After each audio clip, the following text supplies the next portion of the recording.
Hello everyone. आज की video में हम बात करने वाले हैं फ्रायड का मनोलैंगिक विकास का सिद्धांत जो है उससे रिलेटेड जो एक कॉन्सेप्ट हमारा रह गया था विद डिफेंस मैकेनिज़्म। तो डिफेंस मैकेनिज़्म क्या होता है, इससे पहले हमने ये जो थ्योरी है इसको पार्ट 1 में जो कवर किया उसमें हमने देखा कि हमारा जो कॉन्शियस माइंड और सबकॉन्शियस माइंड और अनकॉन्शियस माइंड है वो किस तरीके से काम करता है, क्या क्या चीज़ें उसमें हमें स्टोर करते हैं, हम कितना परसेंट जो है हमारा कौन सा माइंड वर्क करता है। फिर हमने देखा ईड, ईगो एंड सुपर ईगो का कॉन्सेप्ट किस तरीके से उसे हम यूज़ करते हैं और कौन से लेवल पे होता है, वो सब चीज़ें हमने देखी। फिर हमने फ्रायड के द्वारा दी गई जो साइकोसेक्सुअल डेवलपमेंट की स्टेजेस हैं, जो कि 5 स्टेजेस हैं, उनको हमने बहुत अच्छे से कवर किया। उनसे रिलेटेड जो भी उनकी कैरेक्टरिस्टिक्स थी बहुत इम्पोर्टेंट है और इसके ऊपर क्वेश्चन बहुत बार देखा गया है एग्ज़ाम में, बहुत इम्पोर्टेंट थ्योरी है। और इससे रिलेटेड जो आज हम बात करेंगे डिफेंस मैकेनिज़्म की। तो डिफेंस मैकेनिज़्म का कॉन्सेप्ट जो है वो फ्रायड ने ही दिया था। तो यहाँ से भी हमारा एक क्वेश्चन बनता है कि डिफेंस मैकेनिज़्म का जो कॉन्सेप्ट है वो किसके द्वारा दिया गया था, वो सिगमंड फ्रायड के द्वारा ही दिया गया था। तो इसे हम यूज़ कैसे करते हैं और क्या क्या इसके सिग्निफिकेंस है, कितने टाइप के डिफेंस मैकेनिज़्म होते हैं, उनके बारे में आज हम डिटेल में बात करेंगे। वीडियो ज़्यादा बड़ी नहीं होगी क्योंकि ये छोटा सा ही कॉन्सेप्ट है, हमें सिर्फ इन टर्म्स को समझना है। ये जो 9 टर्म्स दी गई हैं फ्रायड के द्वारा, इनके द्वारा जो हमें समझाया गया है कि किस किस तरीके से मनुष्य जो है अपने व्यवहार को प्रदर्शित करता है और सिचुएशन को फेस करता है या उसे बचने की कोशिश करता है, इसे ही डिफेंस मैकेनिज़्म कहते हैं। तो आइए समझते हैं इसको। सबसे पहले हम बात करें कि जो टर्म है डिफेंस मैकेनिज़्म वो सिगमंड फ्रायड के द्वारा दी गई, यूज़ की गई थी और उनकी साइको एनालिटिक थ्योरी में, जो अभी हमने लास्ट वीडियो में कवर किया, साइको एनालिटिक थ्योरी या साइको सेक्सुअल थ्योरी। तो डिफेंस मैकेनिज़्म का कॉन्सेप्ट जो है वो सिगमंड फ्रायड के द्वारा दिया गया था। यहाँ पे एक क्वेश्चन हमारा बनता है, इसे याद रखें, हम नोट कर लें। दूसरा कि डिफेंस मैकेनिज़्म होता क्या है। Defence mechanism is a tactic, या हम कह सकते हैं टेक्निक है, या हम कह सकते हैं युक्ति है, किसके द्वारा ये किसके द्वारा डेवलप होती है। It is develop by ego. तो ये इम्पोर्टेंट पॉइंट्स हैं, इन्हें हम याद रखें।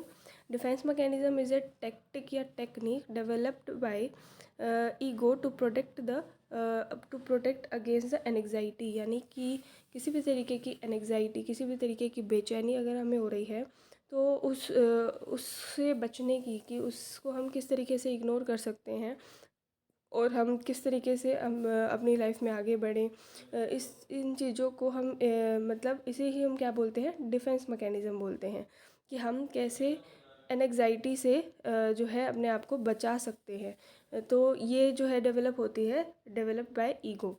तो ईगो जो हमने टर्म पढ़ी थी, ईड और सुपर ईगो के बीच में, ये जो है एडजस्टमेंट का, ये हम कहें मध्यस्थता का काम करती है, उनके बीच में बैलेंस बनाने का काम करती है।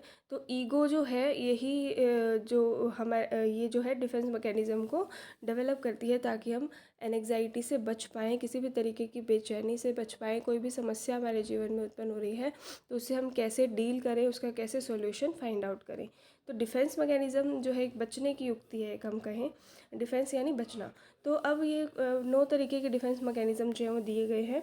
ये टर्म्स बहुत इंपॉर्टेंट हैं, इन टर्म्स को ही समझना है हमें, ज़्यादा बड़ा लेक्चर नहीं होगा, सिर्फ इन टर्म्स का मतलब हमें समझना है। और इनसे रिलेटेड क्वेश्चन जो है बार बार एग्ज़ाम में देखे गए हैं और बच्चे इसमें कंफ्यूज भी हो जाते हैं कि ये स्टेटमेंट जो है वो किस तरीके के डिफेंस मैकेनिज़्म को दिखाती है, हमें ये पहचानना होता है क्वेश्चन के अंदर। तो सबसे पहला हमारा है डिस्प्लेसमेंट, जिसे हिंदी में बोलते हैं विस्थापन। फिर आता है डिनाइल, डिनाइल यानी कि डिनाई करना, इनकार करना, मुकर जाना। तो हमें इन टर्म्स को थोड़ा सा याद करना होगा समझ के। उसके बाद है रिप्रेशन यानी दमन, दमन यानी दबा लेना अपनी इच्छाओं को।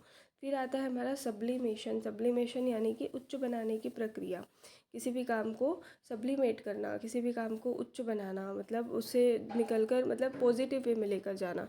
आगे हम इसे समझेंगे। फिर आता है प्रोजेक्शन यानी प्रक्षेपण। फिर आता है 6th टाइप जो है हमारा इंटेलेक्चुअलाइजेशन, दैट इज़ बौद्धिक या बुद्धि सापेक्ष के रूप में। देन हमारा 7th है रेशनलाइजेशन। बहुत बार क्वेश्चन देखा गया है प्रोजेक्शन पे, रेशनलाइजेशन पे, रिग्रेशन पे, तो इम्पोर्टेंट टर्म्स हैं। फिर आता है रिग्रेशन, हमारा वापसी, मतलब वापस किसी अवस्था में फिर से वापसी करना। फिर आता है हमारा रिएक्शन फॉर्मेशन, यानी प्रतिक्रिया गठन। तो ये 9 तरीके के डिफेंस मैकेनिज़्म हैं। इन टर्म्स को हिंदी में भी याद रखने की कोशिश करें ताकि हिंदी मीडियम में भी बच्चे कंफ्यूज ना हो, और इंग्लिश में तो थोड़ा इजीली ये चीज़ें याद भी हो जाती हैं और समझ भी आती हैं। डिस्प्लेसमेंट यानी डिस्प्लेस होना, विस्थापन होना।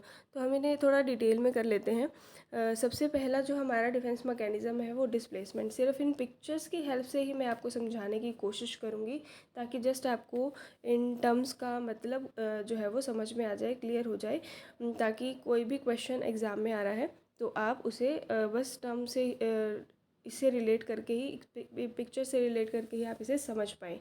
फिर आता है सबसे पहला आता है डिस्प्लेसमेंट। डिस्प्लेसमेंट यानी विस्थापन। विस्थापन करना यानी रीडायरेक्ट करना। जैसा आप इस इमेज में देख रहे होंगे कि ये जो पर्सन है ये बच्चे के ऊपर अपना गुस्सा निकाल रहा है, और फिर जो है इसकी जो फीलिंग्स है, इसकी जो थॉट्स हैं, फिर ये आकर अपनी जो है वाइफ पर गुस्सा निकालता है। इस बच्चे की वजह से उसके बिहेवियर में चेंज आ गया, वो बहुत ज़्यादा गुस्सा हो रहा है और वही गुस्सा वो आकर अपनी वाइफ पे निकाल रहा है।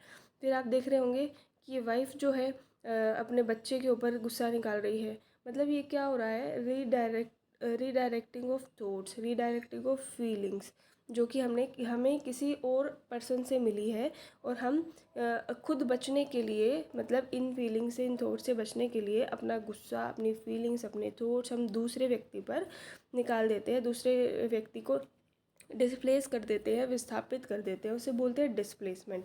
बहुत अच्छे से इस पिक्चर में समझ में आ रहा होगा।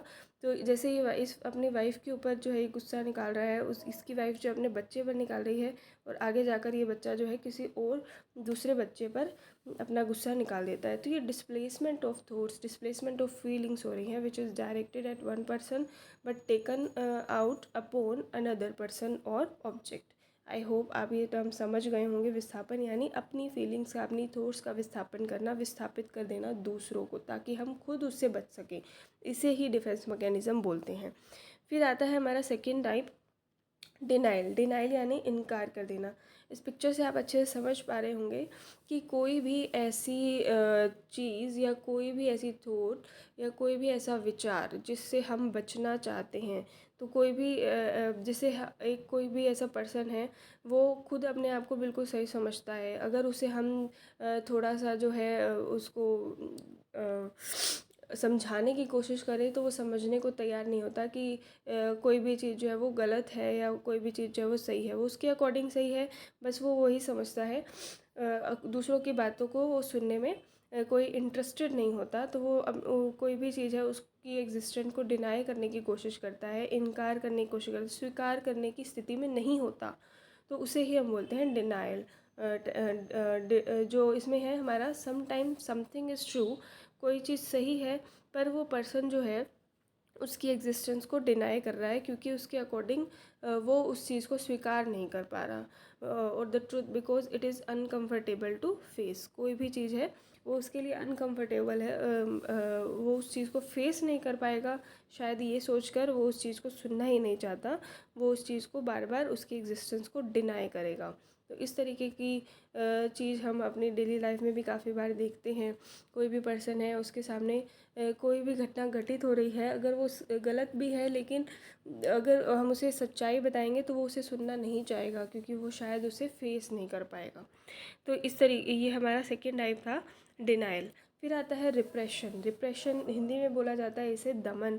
दमन यानी कि मतलब अपनी इच्छाओं को, अपनी फीलिंग्स को, अपनी थॉट्स को दबा लेना। जैसे कि बचपन में बहुत सारी कोई भी ऐसी घटना हो जाती है जो कि किसी बच्चे के ऊपर बहुत ही उसके दिमाग पर बहुत गहरा प्रभाव डालती है, तो वो चीज़ें, मतलब उसकी कोई इच्छा ऐसी रह गई हो, वो पूरी नहीं हो, इस तरीके की चीज़ है। तो keeping unwanted information out of conscious awareness. अब प्रेजेंट में जो हम काम कर रहे हैं, मतलब प्रेजेंट चीज़ को लेकर हम जितने जागरूक हैं, उससे उससे मतलब अपनी इच्छाओं को दबा लेना, इस तरीके की। रिप्रेशन का मतलब है अपनी इच्छाओं को दबा लेना, या कोई भी हमारी बैड मेमोरीज़ हैं हमारे बचपन की, या हमारी लाइफ में कुछ भी घटना घटित हुई है उसको दबा लेना और प्रेजेंटली हम अपना कुछ भी काम उसमें करते जाएं। तो रिप्रेशन यानी कि अपनी इच्छाओं का दमन करना, अपनी इच्छाओं को दबाना। फिर आता है सब्लिमेशन यानी उच्च बनाने की प्रक्रिया। इसमें क्या है कि कोई भी हमारे साथ कोई भी सॉरी कोई भी ऐसा जो है अनवांटेड कोई घटना हमारे साथ घटित हुई, या हमारी लाइफ में कोई अप्स एंड डाउन मतलब अप्स एंड डाउन्स आते रहते हैं, तो कोई भी ऐसा डाउनफॉल हमें देखने को मिला हमारी लाइफ के अंदर जिससे हमारे जो मानसिक स्थिति है या जो हमारी शारीरिक स्थिति है उस पर बहुत ज़्यादा प्रभाव पड़ा, तो उसे हम लेकर नहीं बैठे, हम अपनी जो एनर्जी है उसको हम पॉजिटिव वे में लगाने की कोशिश करते हैं, ताकि मतलब कोई भी उस जो हमारी जो सिचुएशन है, करंट सिचुएशन है, उससे हम निकल पाएँ, उससे हम बेटरिंग के लिए हम अपनी बेटरिंग के लिए हम कोशिश करें। तो कन्वर्टिंग अनअसेप्टेबल इम्पल्सेस इन मोर एक्सेप्टेबल फॉर्म, जैसे कि हमारे लाइफ में कुछ भी घटना घटित हुई है उसको हम इग्नोर करने के लिए, उसको हम जो है अपनी लाइफ से उसको मतलब उसका जो इफ़ेक्ट हमारी लाइफ पे पड़ा उसे कम करने के लिए हम कोई और दूसरे अच्छे काम में इन्वॉल्व हो जाते हैं, जैसे कि लर्निंग बॉक्सिंग या लर्निंग गिटार। तो इस तरीके का काम करना मतलब अपने आप को उच्च बनाने की प्रक्रिया ही सब्लिमेशन कहलाती है। फिर आता है प्रोजेक्शन यानी प्रक्षेपण। प्रोजेक्शन इसे क्वेश्चन बार बार देखा जाता है। इसका मतलब क्या है प्रोजेक्शन का, कि taking our own unacceptable qualities और feelings and ascribing them to other people, यानी कि हम जैसा किसी के बारे में हम थॉट्स हैं हमारे, या किसी के बारे में जैसी हमारी फीलिंग्स हैं उसको हम दूसरों हम ये भी सोचते हैं कि मतलब जैसा हम किसी के बारे में सोच रहे हैं वैसा ही वो भी हमारे बारे में सोच रहा होगा। मतलब ये चीज़, ये थिंकिंग हमारे अपने माइंड में बना लेना। Like if you don't like someone you believe that they don't like you either. मतलब आप ये सोचते हैं कि अगर मुझे कोई अच्छा नहीं लगता तो शायद मैं भी किसी को अच्छा नहीं लगता। तो इस तरीके की फीलिंग, इस तरीके की थॉट्स हमारे माइंड में चलती हैं, इसे बोलते हैं प्रोजेक्शन। मतलब खुद जैसा हम खुद हैं वैसा ही हम दूसरों को देखते हैं, इस तरीके की चीज़। नेक्स्ट है हमारा इंटेलेक्चुअलाइजेशन। इंटेलेक्चुअलाइजेशन यानी कि हमारा इंटेलेक्ट, हमारी बुद्धि, तो बुद्धि सापेक्ष के रूप में। इसका मतलब क्या है कि हम किसी भी स्ट्रेसफुल सिचुएशन में हैं बहुत ही, तो उसे हम इग्नोर करते हैं, उसके बारे में सोचना अब इग्नोर करते हैं।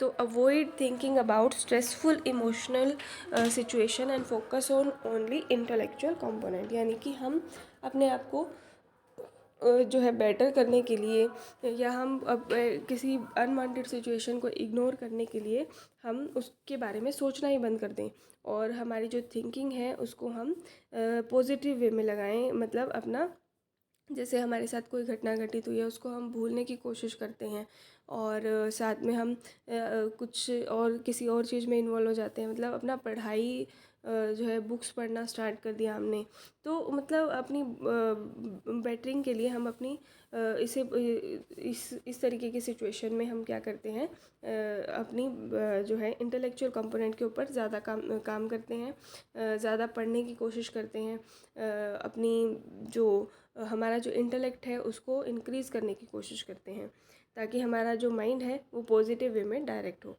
फिर आता है हमारा रेशनलाइजेशन। बहुत बार ये इसके ऊपर मतलब हर बार क्वेश्चन देखा जाता है। Most important part of defence mechanism, most important type of defence mechanism. तो रेशनलाइजेशन इसे बोलते हैं हिंदी में युक्तिकरण। जैसा कि आपने देखा भी होगा कि एक बच्चा जो है एग्ज़ाम में फ़ेल हो गया, तो वो अपना जो ब्लेम है कि उसने मेहनत की या नहीं की, इससे कोई फ़र्क नहीं पड़ता, वो अपना पूरा जो ब्लेम है वो अपने टीचर के ऊपर डाल रहा है। यानी कि अपनी जो हमारा जो रीज़न है, ट्रू रीज़न है, उसको छुपाने की कोशिश करना, और अपना मतलब अपनी जो पूरी कंडीशन है उसका पूरा ब्लेम किसी और व्यक्ति पर डाल देना। ऐसा हम अपनी लाइफ में भी बहुत बार करते हैं कि हमारे साथ कोई भी घटना घटित हुई है तो हम उसका रीज़न अपना खुद को नहीं मानते बल्कि किसी और को मानते हैं, और किसी और के ऊपर वो पूरा ब्लेम डाल देते हैं कि इसकी वजह से मेरे साथ ऐसा हुआ। तो रेशनलाइजेशन ये बहुत बार देखा भी गया है, like avoiding true reason of behaviour, people attribute achievement to their own qualities. मतलब अगर कुछ अच्छा हुआ तो वो मेरी क्वालिटी की वजह से हुआ, और अगर उसके साथ कुछ बुरा हुआ या वो उसके लाइफ में बहुत सारे फेल्योर्स आ रहे हैं तो वो उसका पूरा के पूरा ब्लेम दूसरे लोगों पर डालने की कोशिश करता है। इसे बोलते हैं रेशनलाइजेशन, युक्तिकरण। जैसे कि student blaming on teacher for his poor performance in exam. तो ये बहुत बार देखने को मिला है, बहुत बार। इसके ऊपर हम बहुत बार क्वेश्चन भी देखने को मिले, इसे हम आगे प्रैक्टिस भी करेंगे। फिर आता है हमारा रिग्रेशन यानी वापसी। वापसी मतलब किसी सिचुएशन में फिर से वापसी कर लेना। जैसे कि हमारे साथ कोई भी घटना घटित होती है तो हम उस चीज़ को उस स्ट्रेस को या उस सिचुएशन को, कभी कभी हम ऐसा होता है कि हम उसको फेस नहीं कर पाते, तो हम वापस से लाइक बच्चे की तरह बिहेव करने लगते हैं। तो जैसा कि आप देख रहे होंगे इस पिक्चर में भी, like cry upon hearing unpleasant news. मतलब हम इतने मेच्योर हैं कि हम उस न्यूज़ को सुन सकते हैं, लेकिन हम उसे सुनना नहीं चाहते। स्ट्रेसफुल सिचुएशन से अगर हम बचना चाहते हैं तो ऐसी जो अनप्लीजेंट न्यूज़ है उसे सुनकर हम रोना शुरू कर दें, या फिर हमारे माइंड में कुछ चल रहा है लेकिन हम जब हम सो रहे हैं फिर भी हमारे माइंड में कुछ चल रहा है, तो लाइक मतलब अपनी जो हमारी स्ट्रेसफुल सिचुएशन है उससे बचने की कोशिश करना। समटाइम पीपल, अडल्ट और child can't face the stress of the situation and revert the pattern of behaviour. वापस बच्चे की तरह बिहेव करना। तो इस तरीके से हम इसे समझ सकते हैं कि हम उस सिचुएशन से बचना नहीं चाहते और उससे हम वापस अपने बिहेवियर पैटर्न को वापस से रिवर्ट करने की कोशिश करते हैं, जैसा कि हम बचपन में करते थे। कि उस चीज़ से बचने के लिए सकिंग थम इन द स्लीपिंग और like cry upon hearing unpleasant news. तो इस तरीके का बिहेवियर हम करते हैं, बच्चे की तरह बिहेव करना। फिर आता है हमारे पास लास्ट रिएक्शन फॉर्मेशन, प्रतिक्रिया गठन। तो प्रतिक्रिया गठन यानी किसी मतलब हम किसी पर्सन को देखकर किस तरीके का बिहेव कर रहे हैं, किस तरीके का रिएक्ट कर रहे हैं। Like it reduce the anxiety by taking upon the opposite feeling, impulse और बिहेवियर। लाइक आप इस पिक्चर में भी देख रहे होंगे कि यहाँ पर है तो आपस में एनिमीज़, मतलब आपस में जो है इनके विचार नहीं मिलते हैं एक दूसरे से, जो है बहुत जो है मतलब एनिमी की तरह एक दूसरे से रहते हैं। लेकिन कभी मिलना हुआ तो हम एक दूसरे को जो है फ्रेंडली मैनर में मिल रहे हैं, अपनी ट्रू फीलिंग को हाइड करके, मतलब अपनी जो ट्रू फीलिंग्स हैं उसको छिपा कर हम किसी को बहुत स्ट्रॉन्गली मतलब डिसलाइक करते हैं, लेकिन फिर भी कहीं ना कहीं हमारा ऐसा मिलना हो जाता है कि हम जो है एक दूसरे के साथ बहुत फ्रेंडली मैनर में मिल रहे हैं। तो इस तरीके की जो प्रक्रिया है इसे बोलते हैं प्रतिक्रिया गठन। तो ये जो है हमारे डिफेंस मैकेनिज़्म थे, इन पिक्चर्स की हेल्प से मैंने आपको समझाने की कोशिश की। जस्ट आपको इन टर्म्स का मतलब समझना है, और आपके पास जो भी क्वेश्चन आ रहा है वो सिचुएशन बेस्ड आएगा, और उस सिचुएशन को आपको समझना है कि ये किस टर्म से रिलेट करती है, उसे पहचानना है और वहीं उसका आंसर छिपा होगा। जस्ट आप इन टर्म्स को समझने की कोशिश करें कि डिफेंस मैकेनिज़्म है क्या, और ये जो अलग अलग टाइप के हमने डिफेंस मैकेनिज़्म पढ़े, इन टर्म्स का जो मीनिंग है उसे समझें और उसे जस्ट उस सिचुएशन में अप्लाई करने की कोशिश करें। हम अपने आप जो है हमारा आंसर निकल कर सामने आ जाएगा। अब इससे रिलेटेड कुछ क्वेश्चन हम कर लेते हैं। एक दो क्वेश्चन हम प्रैक्टिस करेंगे ताकि हमें समझ में आ जाए कि कैसे इसे अप्लाई करना है। फर्स्ट क्वेश्चन है हमारा, फ्राइड के अनुसार एक बुनियादी रक्षा तंत्र जो किसी व्यक्ति को चिंता से बचाता है वह है परेशान करने वाले विचारों और भावनाओं को चेतन मन से बाहर रखना। हमने अभी जो है एक टाइप डिफेंस मैकेनिज्म हमने पढ़ा था कि परेशान करने वाले विचारों और भावनाओं को चेतन मन से बाहर रखना। लाइक हमने अभी जस्ट एक डिफेंस मैकेनिज्म के बारे में पढ़ा था जिसमें हमने बात की थी रिप्रेशन की keeping unwanted information out of conscious awareness, यानी कि अपने चेतन मन से बाहर रखना जो अनवांटेड इन्फॉर्मेशन है उसको अपने प्रेजेंट सिचुएशन को इफ़ेक्ट करने से बचाना। तो वो हमारा जो टर्म है उसे हम समझ सकते हैं ये किसके बारे में बात कर रहा है। ये बात कर रहा है हमारा रिप्रेशन के बारे में। तो फर्स्ट ऑप्शन हमारा सही हो जाएगा कि अपने चेतन मन से बाहर रखना, तो अपने परेशान करने वाले विचारों को। तो ये इसका ऑप्शन नंबर 1 जो है रिप्रेशन वो सही हो जाएगा हमारा। रिग्रेशन का मतलब होता है कि अपनी प्रायर सिचुएशन में, अर्ली डेवलपमेंट ईयर में अपने आप को वापस लेकर आना, अपने बिहेवियर को वापस लेकर आना, क्योंकि हम प्रेजेंट सिचुएशन को, स्ट्रेसफुल सिचुएशन को फेस नहीं कर पाते। विस्थापन यानी कि अपना गुस्सा किसी और पर उतारना, डिस्प्लेस करना, अपनी फीलिंग्स को, अपनी थॉट्स को किसी और के ऊपर डिस्प्लेस करना। प्रोजेक्शन यानी कि जैसा हम सोच रहे हैं उसी तरीके का, जैसा हमारी थॉट्स है, हमारी फीलिंग्स है, हम ये सोचते हैं कि सामने वाले की भी वही थॉट्स, वही फीलिंग्स हमारे बारे में हो, उसे बोलते हैं प्रोजेक्शन। नेक्स्ट क्वेश्चन है हमारा, अपनी अस्वीकार्य भावनाओं के लिए दूसरों को जिम्मेदार ठहराना और यह कहना कि ये भावनाएं दूसरों की हैं, हमारी नहीं हैं। हम अपने आप को दूसरों के प्रति समर्पित कर रहे हैं। तो यही हमने अभी बात की कि हम जैसा सोच रहे हैं कि हमारी जो थॉट्स, हमारी जो फीलिंग्स दूसरों के लिए है, कोई भी ऐसी भावनाएं हमारी दूसरों के लिए हैं, तो हम ये कहते हैं कि ये भावनाएं दूसरों की है, हमारी नहीं। जैसा हम सोच रहे हैं वैसा, क्योंकि हम अपने आप को दूसरों के प्रति समर्पित कर रहे हैं।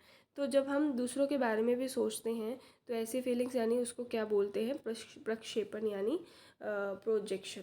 तो इसका आंसर प्रोजेक्शन, ऑप्शन नंबर 4 जो है इसका सही हो जाएगा। इसी तरीके की स्टेटमेंट्स आपको एग्ज़ाम में देखने को मिलेंगी। ये 1-2 क्वेश्चन मैंने इसलिए डाले ताकि आपको थोड़ा सा क्लियर हो जाए कि क्वेश्चन किस टाइप का इसके ऊपर बनता है। तो आप इससे रिलेटेड और भी क्वेश्चंस जो हैं मिल जाएंगे आपको प्रीवियस ईयर क्वेश्चंस में। मैं कोशिश करूँगी कि इस थ्योरी के ऊपर और बाकी सभी जो हमने थ्योरीज़ कवर की हैं हमारी लास्ट वीडियोज़ में, आज हमारी जो है ट्वेल्थ हमारी ये क्लास है और टेंथ का सेकंड पार्ट है। तो इसमें हमने जो है आज फ्रायड की साइकोसेक्सुअल थ्योरी को कंप्लीट कर लिया है। तो मैं कोशिश करूँगी कि आप अब तक हमने जितनी भी थ्योरीज़ पढ़ी हैं उनसे रिलेटेड एक क्वेश्चंस की वीडियो, प्रीवियस ईयर क्वेश्चंस की वीडियो मैं बनाने की कोशिश करूँ ताकि आपको जो है थोड़ी सी इसकी आप सब लोगों की प्रैक्टिस हो जाए कि किस तरीके के क्वेश्चंस जो हैं थ्योरी से रिलेटेड आपके एग्ज़ाम में बनते हैं। तो आज का लेक्चर हमारा यहीं तक फिनिश होता है। आज हमने फ्रायड सेक्सुअल थ्योरी को कंप्लीट कर लिया विद डिफेंस मैकेनिज़्म, और डिफेंस मैकेनिज़्म का कॉन्सेप्ट बहुत इंपॉर्टेंट था, इसीलिए मैंने अलग से इसकी वीडियो बनाई है ताकि आपको ये समझ में आ जाए और ईजीएस्ट वे में आपको समझाने की कोशिश की है। नेक्स्ट वीडियो में हम मिलते हैं अपने नेक्स्ट टॉपिक CDP के नेक्स्ट टॉपिक के साथ। Thank you very much.